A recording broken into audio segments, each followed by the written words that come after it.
Do you think that President Thunderbolt Ross might get impeached for performance enhancing drugs? Hello, everybody. I'm here to talk about my excitement and concerns for Captain America Brave New World. I don't know if the movie will be released or before released by the time this video is finished, but that won't stop me for listing the stuff I'm really looking forward to or what I should be on toes about. Now let's just get into it because I wrote down a rough treatment and I don't know if you guys are going to agree or make sense of it or even just bash on it. I don't know. I just felt like sharing my thoughts on this matter. I really won't be talking about much of actor statements for the past few weeks, or it's just the press, and they'll be looking for stuff to really nitpick on, and sometimes it might be taken out of context, or they might twist the words. I don't know. People on the internet, what do you say? I think we'll just start on the positive note of what I'm really looking forward to. Now, I put down Red Hulk because Red Hulk being introduced into the MCU seems kind of imaginary. If you were to tell an MCU fan 10 years ago, like, oh, we're gonna get Red Hulk, it's like, nah, you're speaking slander, sir. Like, I don't care if you're from the future, they will never consider the Red Hulk in there. We have the Hulk right now. We got Mark Ruffalo. What more do you really need? Hey, buddy, that's where you're wrong. We're gonna need the Red Hulk for this awesome badass movie. I don't know if this movie will turn out great. I don't know. I'm looking for a nice, fun action flick at this point because there's excitement levels are going up and down, very mixed bag. I don't know if it's gonna perform well. Although for my case, I really want to walk into the movie, just be entertained. Hopefully it's a great Captain America movie, a great first entry of Sam Wilson's Captain America. Have a great time and bounce out of the theater after feeling satisfied or let down. But I digress a little.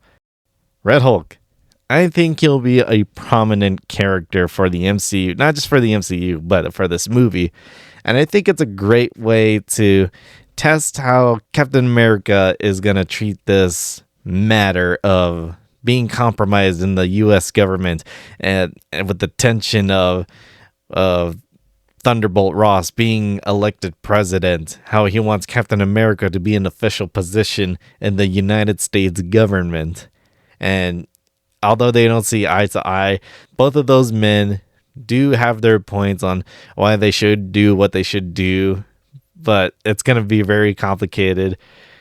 And I just love the way how Harrison Ford says, "Work with me, Sam," because Sam is Captain America. Who knows if he's going to be eye to eye on that, but he's the country's hero, basically. At least that's supposed to be told, but not limited to. I mean, he even fought space aliens. But who knows if they're going to have a unique interpretation of Red Hulk, whether it's through the ideals of Thunderbolt Ross or how Sam is going to be tested with his ideals and perspectives on how to be a hero, how to be careful of the United States, or how limited he should be or how far he should go, and how what actions might he have to do, even though it might be a dent into some progress done. I also bet Red Hulk was in the books to even bring to life in Marvel Studios, but who knows when it was the right time to pull the trigger. William Hurt passed away, so obviously I don't know if they had any Red Hulk plans by that time.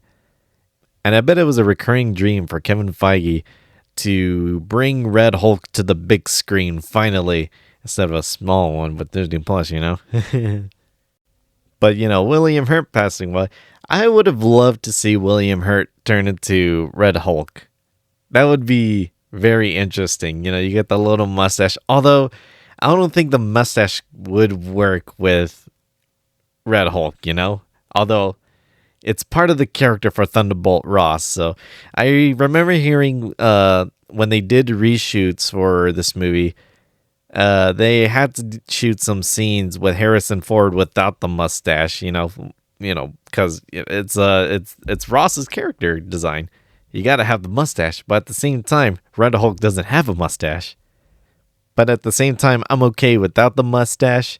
And Harrison Ford looks pretty legit to play President Thaddeus Thunderbolt Ross. It's so weird he's president. He was general, then Secretary of State after he had that heart attack, I believe, or cardiac arrest. Maybe a triple bypass. It's been a while since I've seen Civil War.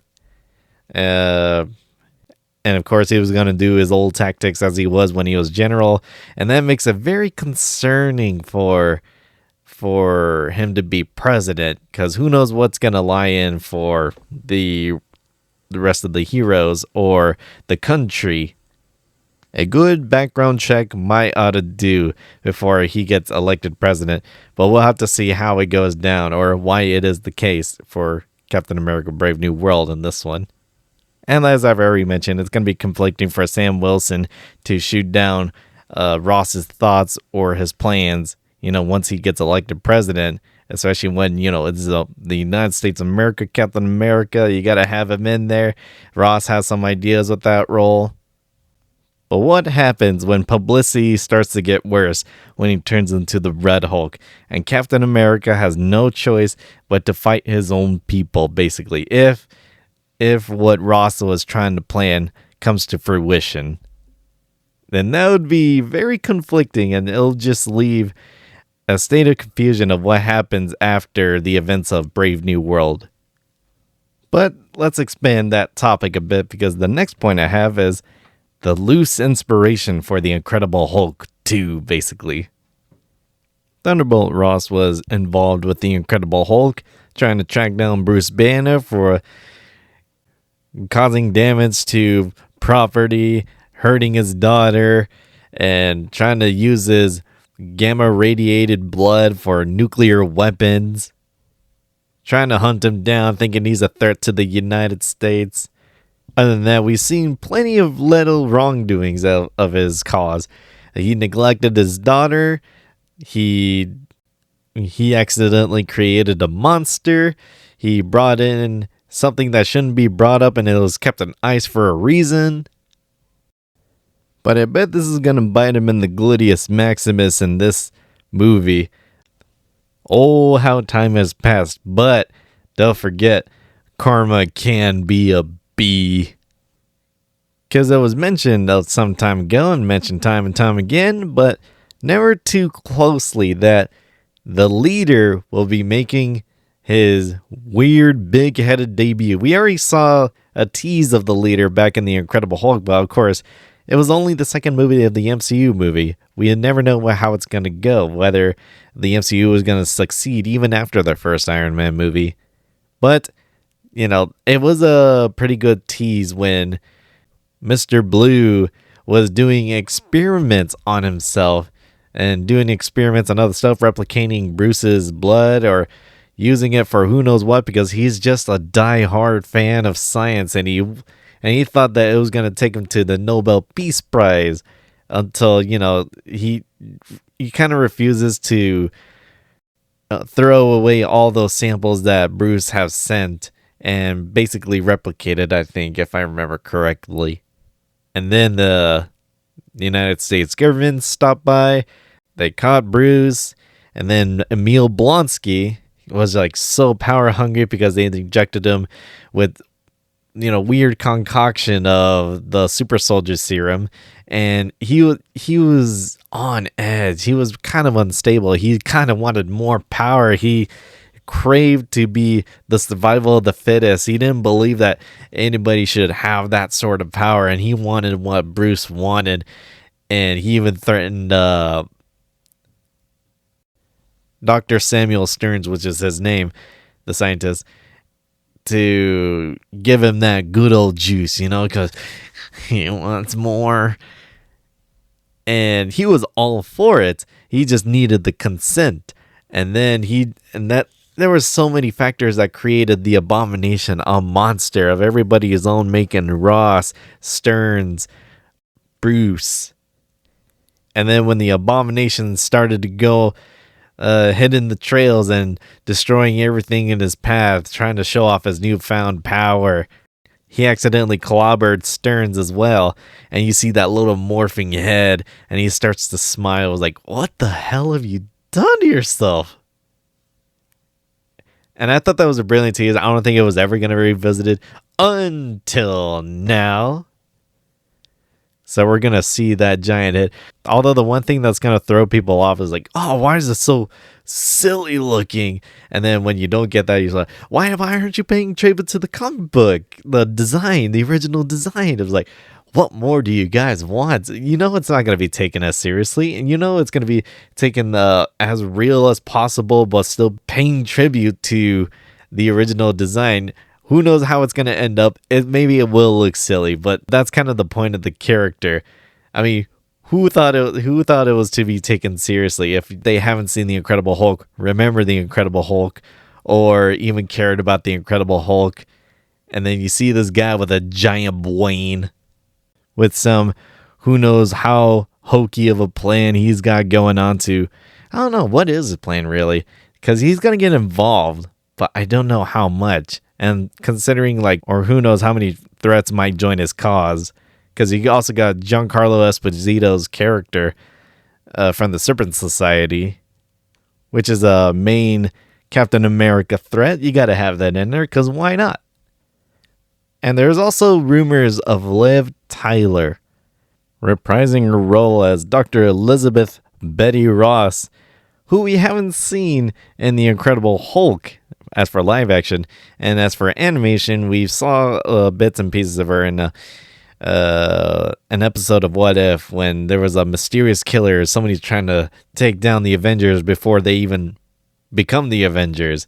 And oh my god, the Hulk was just gruesome. I'd never seen a death like that before. And it was inventive too. And with Betty Ross rumored to be in there, you got the leader, you got Thunderbolt Ross, her father, now the President of the United States. You can put together that this is basically the Incredible Hulk 2. Sort of like how they loosely adapted the storyline of World War Hulk for Thor Ragnarok. And I don't really mind it. It seemed, if it can weave together with the plot pretty dang well, like how they did it with Thor Ragnarok, I think they could nail this one. As to so I have guinea pigs in my room, right? I just saw one of my guinea pigs trying to get into this little big box in there, and he was just struggling. He was his feet were flopping all over the place. You made it in, of course. Okay, let's get back on track. So I'm guessing that'll be basically one of the plots for Captain America: Brave New World. But what about the other plots? I mean, this thing is going to be so intertwined with many plots. I'm betting it's going to be somewhat of a messy movie, but flub me sideways if it turns out pretty dang good. Because one of the other plots they have going for Brave New World is how they discovered adamantium with the abandoned creation of that one celestial that the Eternals helped stop. Oh, man. To think that thing was going to be born out of a planet, and now it's just in who knows what ocean, what parts of the ocean, maybe even two oceans, I don't know, that it's rising out of the waters with a hand ready to breathe for air. But hey, at least they're making good use of it. And of course, since it's there, it's exposed. I bet people want to get their hands on it, since it's possibly, in this reality, a lot more stronger than vibranium, because it kind of seems to be the case in some previous iterations here and there. And I bet the U.S. wants a good piece of cake on that one. And the Wakandans, I bet they're pretty comfortable with their vibranium. But I wonder what other folks are going to try and get their hands on. You don't want it in the wrong hands, or else it'll be weapons of mass destruction for world Order, or in fact, that was the previous title for Captain America 4, which was New World Order, brother. But who knows what the reason was to change the title. I bet it wasn't to get made fun of as the NWO. Or maybe they had something better planned for Brave New World. It's kind of funny. I was looking through the internet, just summing up, like, I was too lazy to type up Captain America Brave New World because, that's a lot to type up. And when I typed up Brave New World, apparently there was already another film that's called Brave New World. It's like one of those old timely ones. And it kind of hadn't appealed to me. I've kind of wondered what it's about. Maybe they took a page off of that one, as in concept of what that movie might be about. Although it kind of leaves me wondering, why Brave New World? I'm guessing it's because Sam Wilson is a man of the people. He's his own world, but at the same time, he holds a very high responsibility for a mantle, and he's using whatever he can, whatever he's made of, in order to help even the president, the Avengers, maybe if they're still a thing, the civilians, and maybe stop global threats or something. And maybe he's got something to prove. Something else to prove, I should say, as Captain America. Not what we already heard from the Falcon and the Winter Soldier. He already had something to prove, although I disagreed with how they wrote how Sam Wilson is Captain America, how he's his own guy, and he doesn't need super soldier serum. He doesn't need to be acting like somebody else in order to be Captain America. He's already his own guy. Steve Rogers gave the mantle to him because he trusts him. He's a good person. He is very skilled. He knows the ins and outs of the government, which is going to segue into this part of the plot. I think it's bringing back to some original roots of Sam Wilson's character when he used to be in the XL Falcon program, the part of the government where, Steve Rogers thought he was a pilot. He had his wingman Riley, and, they were good buddies in the military. They have these specialized suits, and it kind of sucks, how his partner went down. I hope they bring that back up again, doing Riley proud. Not only that, it can also tie in his new partner, Joaquin, who is basically the new Falcon. Him and Sam are tight, as already established in the Falcon and the Winter Soldier. I really like their chemistry, and I like the new actor who plays Joaquin. I just hope it really shines through, despite how messy or cluttered the plot might be, the story might be. I just hope that, you see, like, posts on Facebook or it'll be, get somebody who has your back as much as Joaquin does to Sam, whether you have Captain America and Falcon or not. Sort of beyond partners. They're bros. They're teammates. And not only that, it'll have this like unique rhyme to how Sam Wilson got into the MCU, how he got into the Captain America franchise, a Captain America character. That was how he decided to help serve and help assist Captain America in his time of need, when all he has was Natasha, a few bits of people here and there, Maria Hill, Nick Fury, and now he has got an ally in Sam Wilson. And now you got Joaquin as his buddy, the new Falcon, and you got Captain America. And I hope that there's this little character arc with Joaquin where, he's having a hard time. Maybe he might be struggling to piece together how to be the Falcon, what's basically a new mantle similar to Captain America. And he's trying to figure out how to put the pieces together. He knows how to work the machine, but how does he operate like Falcon? Or give a new definition to that. Falcon used to be one guy, and now it's passed on to another person. How do you make it Falcon? What does it mean to be Falcon? Look at me doing manosphere stuff. And then Sam just gives him the little pieces of advice, and it just shows how much he's learned, to be this person, a leader, basically. Helping someone go through the ins and outs, give him a few tips, take him under his wing, but also let Joaquin fly on his own. I think that'll be a pretty cool moment there. I think it'll be a pretty cool moment for Joaquin there, because that's how Sam was when he was trying to learn how to responsibly take up the mantle as Captain America in his own way. And who was also part to have Sam Wilson be his own unique Captain America, be a Captain America that's worth dawning on, to be a good role model for, to help, to have being a hero that anybody can count on, that he can help serve to be as Isaiah Bradley. Of course, he's going to be returning for Captain America Brave New World, but somehow he gets compromised. He ends up getting being a loose cannon out of a peaceful presentation.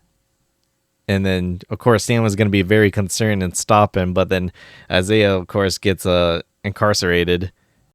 Maybe incarcerated is a strong word.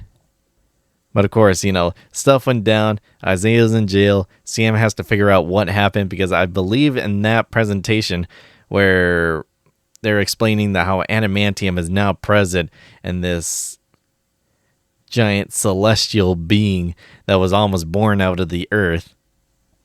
There's something deeper going on, and it's not just those elements right there. It's not just about Ross. It's not just about proving to be Captain America. There's also something else going on there. Why was he compromised? Who was trying to take over? What happened to him? And because of that, Sam was trying his best to help, but at the same time, it challenges him, because he's got his ideals for a war hero. A war hero finally got his recognition, whether the whole world knows it or not. His own recognition, but then he ends up doing unlawful acts that got him put away. And Sam was trying to get him out, but at the same time, how do you defend someone who is super strong and does such a unlawful act like that? How does he get him out there? How does he clear his name? Another thing I wrote down also is the action. That is where a lot of stuff is going to be defining as cool in this movie.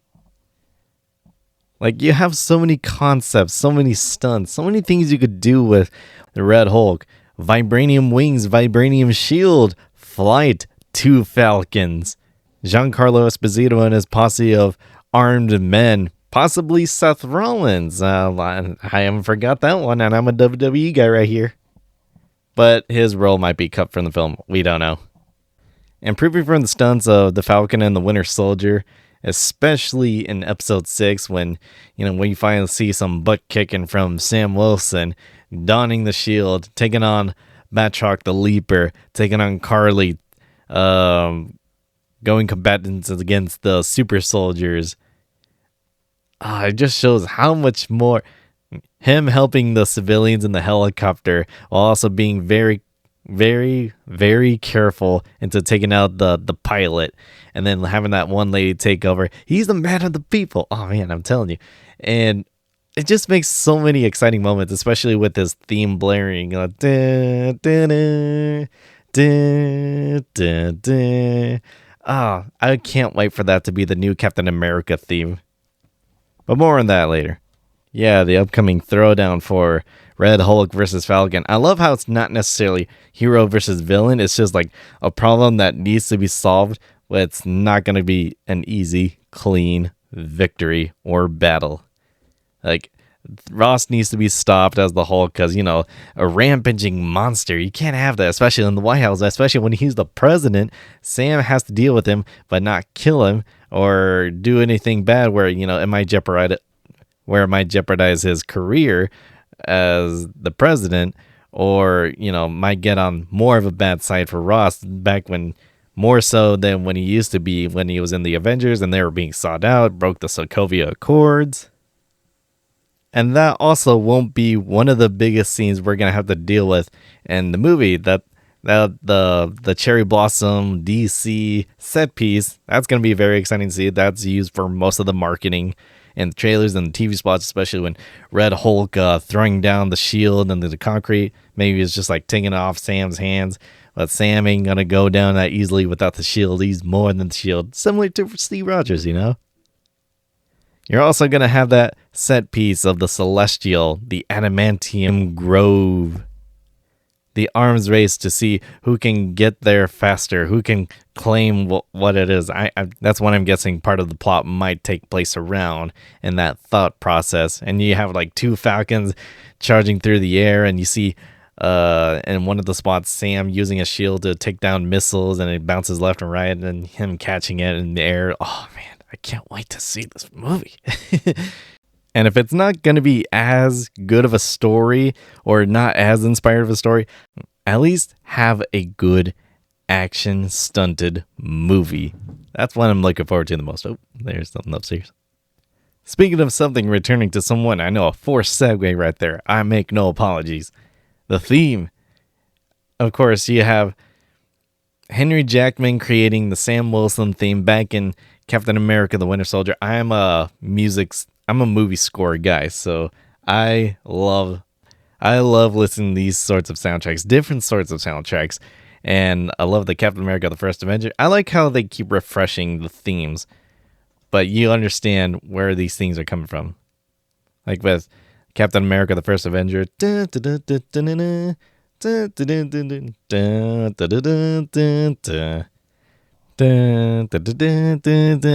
you get the rest. And then you got Captain America: The Winter Soldier. And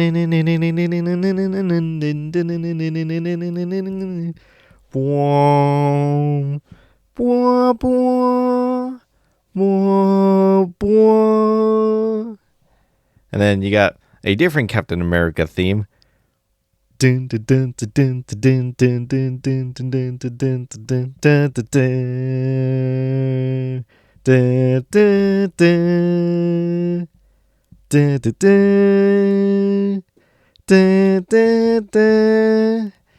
you believe that two different Captain America themes from the same guy who did Winter Soldier, Civil War, and The Falcon and the Winter Soldier? It was like, I didn't see the need to replace it, but I can kind of see the angle because they're two different movies. They're telling two different narratives, and I see the point there. And of course, he also went on to making the theme for Sam Wilson. You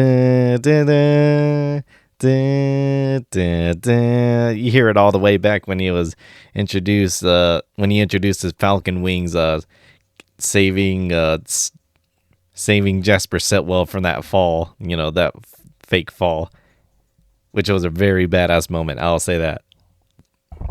And then, of course, he spruced up the theme, when it comes to the Falcon and the Winter Soldier theme, which was Louisiana Hero, the title of the track. And I love that one so much.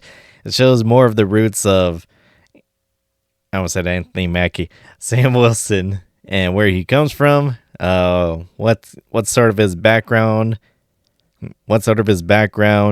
and how is he going to help resemble Captain America.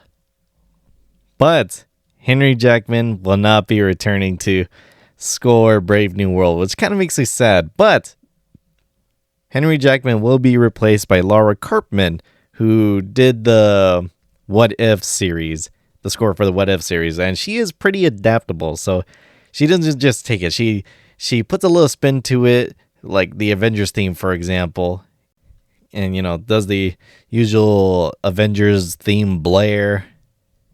She's pretty adaptable, and that's where her biggest strength comes in there. But just because she's very adaptable, that doesn't mean she can't do anything original. And she provided a lot of that for many of the What If episodes.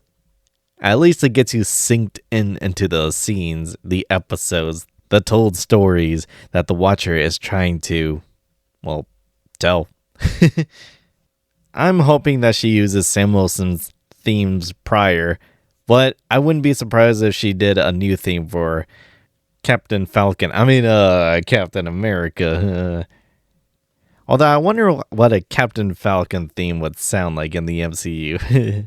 Show me your moves. But the least I want her music to do is at least get you in the moment, get you tensed up for whenever trouble might come, or whenever there's a sincere moment that kind of hits right in the feels, or anything that really serves as a great score, not just for it to sound good, but also, help provide a scenery, help elaborate the picture further beyond a visual. And I think that just wraps about up for my excitements for this movie. And I just realized I opened up my phone and it just shows mixed reviews basically for Captain America Brave New World. But that ain't gonna stop me from at least checking it out. I don't know if I'm gonna like it or not. But I want some of that good entertainment. At least, that turn off brain entertainment. But then when you turn it back on, that's when you see a bunch of evidence of what could have been a better movie, per se. But let's not concern about the future, but I'll list my concerns for what I might see from this movie. Let's start with my biggest concern. My personal disagreements with the Falcon and the Winter Soldier writing. There's some pretty cool moments in there, some pretty redeemable stuff, but some of it, most of all, especially with Sam Wilson's development, I just can't really align with it. I'm sorry.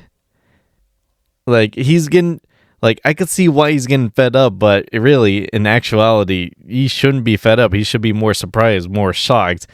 And it's like he took it personally when there's nothing really personal about it, like for, per se, Black Super Soldier,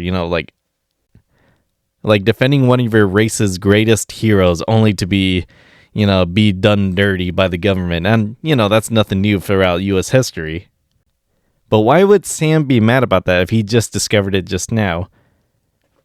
And I understand why he would be very upset about it, but he just discovered that sort of evidence through Bucky, who he can barely get along with it. And it's also that sort of humor from Bucky and Samuel. They can't coexist with each other, but they learn how to, and eventually they make up for it. But this one's just super cliche. But anyway, let's go back to Isaiah Bradley. I'm just listing what I thought was wrong with the series. Some stuff just needed more establishment. Some stuff was just taken for granted, and we're just forced to really mashing it into our minds in order to make the story so good when it might slip out. Like, oh no, why was he mad for again? And it all makes sense. If I were to rewrite that Isaiah Bradley stuff, the backstory for Isaiah Bradley, all of that, keep it. But how I wish for it to impact Sam is, I don't have super soldier serum, and I get that my race has been done dirty in the past. But I am not like you, Isaiah Bradley. I understand you, and I align with you, but I am not you. I'm going to be my own soldier, my own guy that holds up the Captain America mantle. I will do you proud, but I got to do this on my own. Now, let's bounce back to Bucky and Sam, the screen chemistry they have. It is valid that Bucky would be upset with Sam for giving up the shield because Steve entrusted Sam to be Captain America only for him to give it to the government so that it may be honored for Steve Rogers. I wouldn't say it's the appropriate thing, but I would say it's an appropriate thing. And that's a great way to kick off the series as well.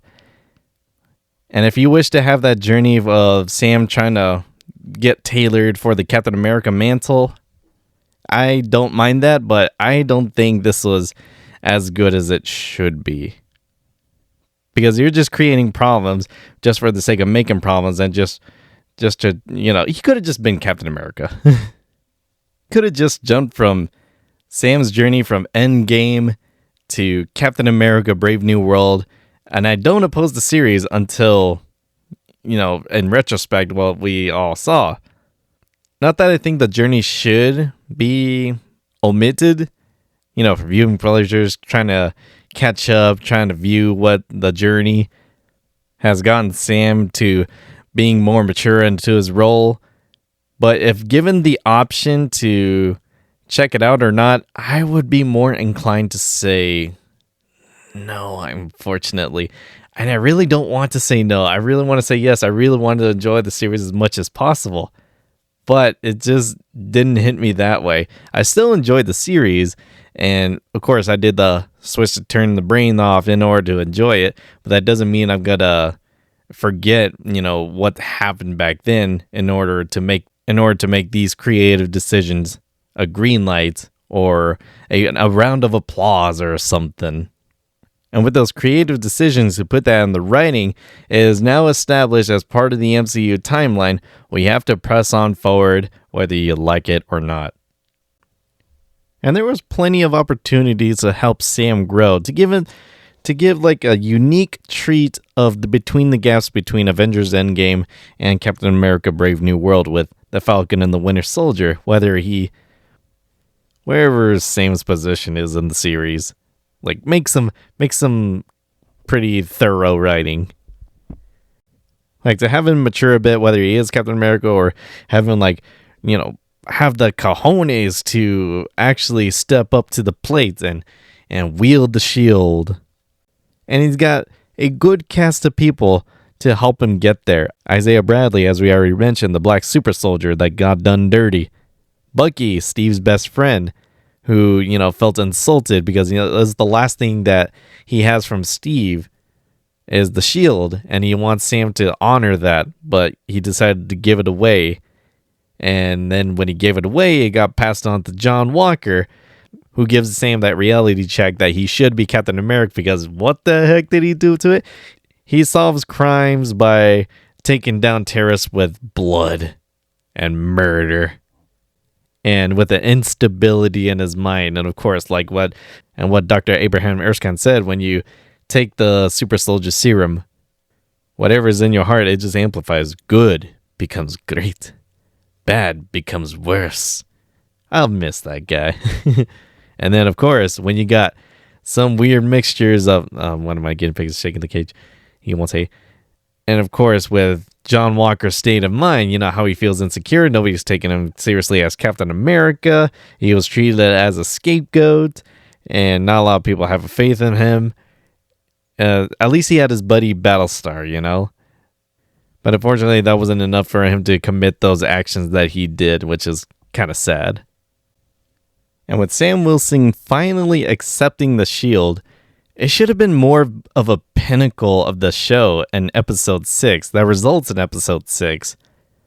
But it doesn't really feel like such, Instead, they sort of gave that highlight to Carly Morgenthau and versus Sam Wilson, the new Captain America.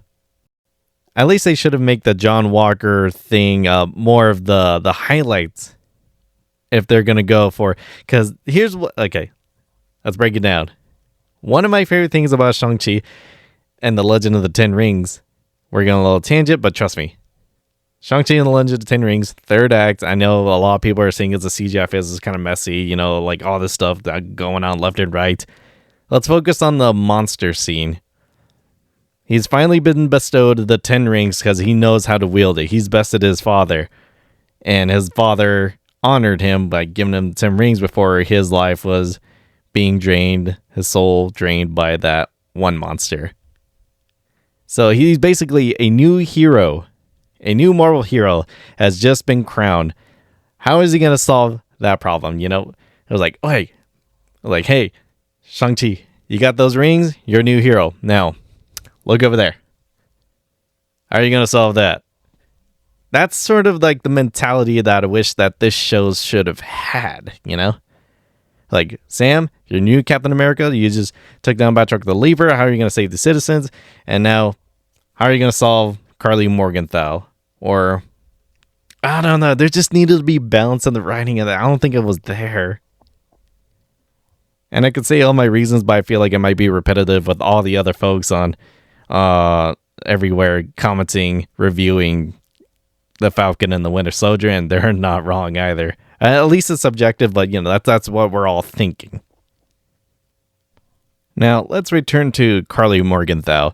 She had it unfortunate, with everybody returning from the blip, and homes were basically misplaced, and you got these people homeless and yada yada, and she had the one person she cared about that we never really met or knew about and died, and we're supposed to care for her. It's kind of hard to, Marvel. I don't know if you were paying attention, but I feel like that's what Sam Wilson should be helping Carly Morgenthau. Of course, you're gonna have some throwdown action. She's a super soldier, But Sam is a man of the people, as I previously mentioned.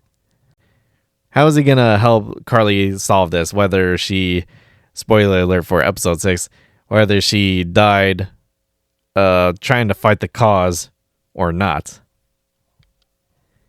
And as much as I love the speech power, I think it was kind of misdirected towards, something that's kind of felt a bit irrelevant because, there is a lot of stuff they have to figure out, and you kind of have sympathy for the government as well. It's like, you just don't understand. I was like, I'm a black man carrying the stars and stripes. What don't I understand? I was like, oh, look at all these intricate stuff, like we're doing the best we can. And then he tells her, like, you got to step up. I was like, what? What is going on? Like, I love the speech fighter. He's got, not speech fighter, speech power. And, it's like from one Captain America to another. It's got to be a thing. And I hope he has that in an Avengers movie at some point. But I don't think this was the right material to use that power on. It reminds me of the worst line in television ever video on YouTube. I don't know. There's like plenty of them from like WandaVision, The Falcon and the Winter Soldier. It's kind of entertaining. It's only like 15 seconds long. And of course, like somebody who's trying to help with problem solvings, we're going to go up to Sharon Carter. Let's not forget about her because, she's in Madripoor being the power broker, I believe.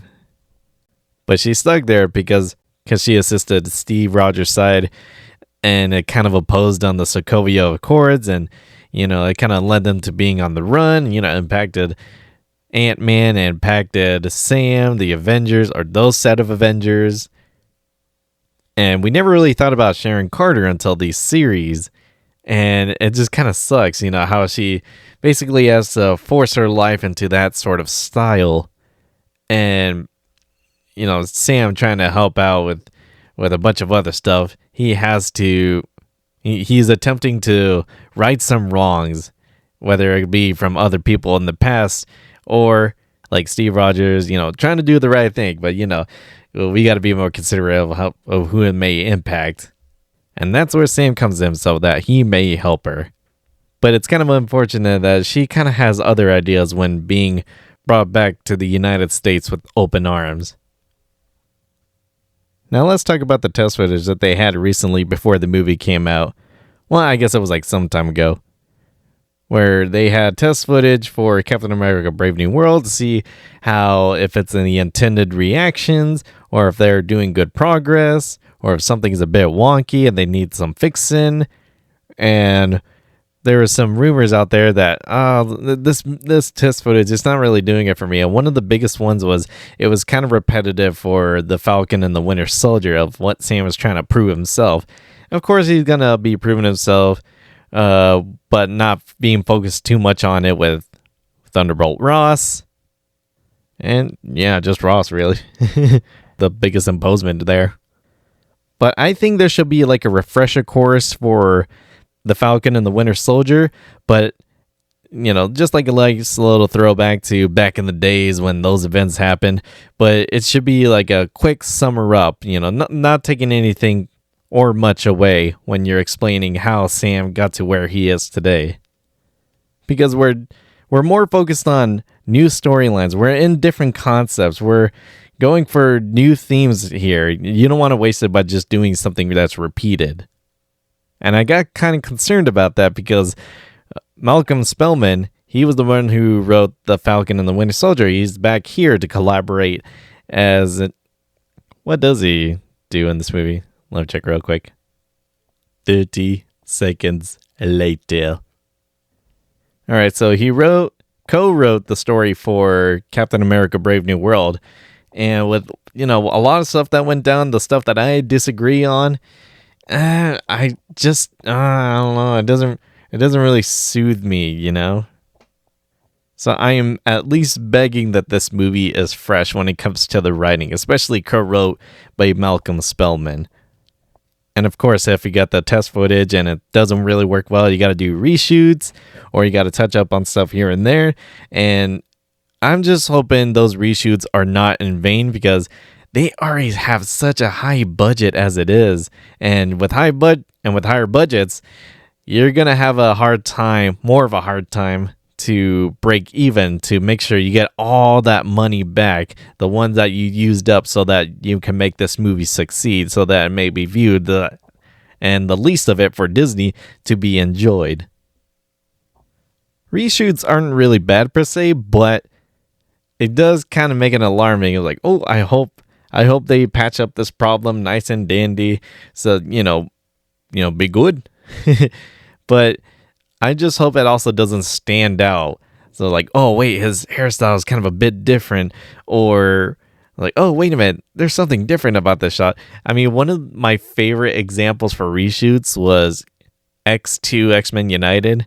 There was the scene in the beginning where Wolvie is finally back in his home country of Canada, looking at Alkali Lake, and there's this one particular shot that just stands out so much. It's like he had his eyebrows cut for some reason, but his eyebrows are still there. I don't know. It was just weird and pompadourous hair for Wolvie's hair, and it's just so off-putting. Like everything was natural except for that one particular shot. For those who know the movie too well, I'm pretty sure you know which one I'm talking about. It can come across as hilarious. It can come across as a little bit off the track, a little bit, taking you out of the moment. But hey, it's subjective. Sometimes with movies, whether something isn't intended or not, you just have a little kick out of it, It's a whole big world out there. And no, I'm not going to say Brave New World on that one. Alrighty, I think that might be all that's recurring in my noggin as we speak before I even check out the movie. I'm expecting to be let down. Who knows how many levels of letdownness. But the one thing I really want is some good action and just a decent movie in general. I'm not expecting it to surpass all the other Captain America movies. Hell, even the first Avenger. But I just want a good time with it, at least. And something that's not too painful to buy for my Marvel Cinematic Universe collection. And I do have a few more concern points on my treatment right here, but I feel like it might be a bit derivative and it might drag the conversation to low-like status. All that being said, I thank you guys for taking the time to listen to me rambling on of the weirdest imaginations of what my expectations are for Captain America Brave New World. And I'm hoping you guys have some fun with it too, even if it's like that bad kind of fun, like you would see in mediocrely made movies. With the status of expectations from everybody else, what is the one thing you really hope that the new Captain America movie might nail? That's what I'm kind of curious about. I guess I should do it. In that case, thank you guys. Take care. God bless and adios.